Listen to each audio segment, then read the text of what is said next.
Ang programang ito ay rated SPG. Striktong patnubay at gabay ng magulang ang kailangan. Maaaring may masiselang tema, lengguwahe, karahasan, sexual, horror o droga na hindi angkop sa mga bata.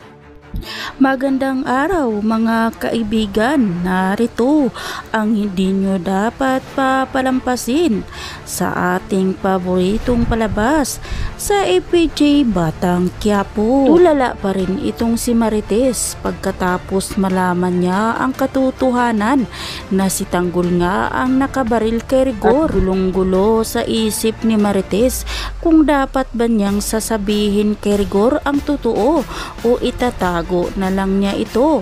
Ngunit pinagbantaan naman ito ni Rigor si Marites na oras na may tinatago itong si Marites ay doon na nga daw magtatapos ang kanilang relasyon. Samantalang nagkausap naman itong si Maduna at Tanggol at muling nagpapasalamat itong si Maduna dahil niligtas nga ang kanyang buhay, habang si Don Pakundo naman inutos niya kay Marcelo na pagmanmanan ang kilos ni Tanggol dahil laking duda nga itong si Don Pakundo na si Tanggol ang kumuha at tinago ang Star of Venus. Sa kabilang banda, nang makauwi na nga itong si Tinding sa mansyon nila Senyor Bitina, nagulat na lang itong si Tinding nang salubungin ni Senyor Bitina na galit dahil nalaman nga ni Senyor Bitina na umalis itong si Tinding.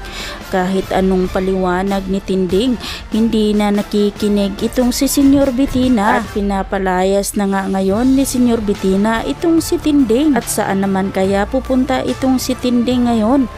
Pupuntahan niya kaya uli ang kanyang anak na si Marites? At malaman na rin kaya nila Don Pakundo na si Tanggol lang ang kumuha sa Star of Venus? Kaya naman mga kaibigan, aabangan na lang natin ang mga susunod pang mga kaganapan dito lang sa ating paboritong palabas sa APJ Batang Quiapo. At wag po sana ninyong kalimutan na i-like at pahingi na rin ng isang subscribe.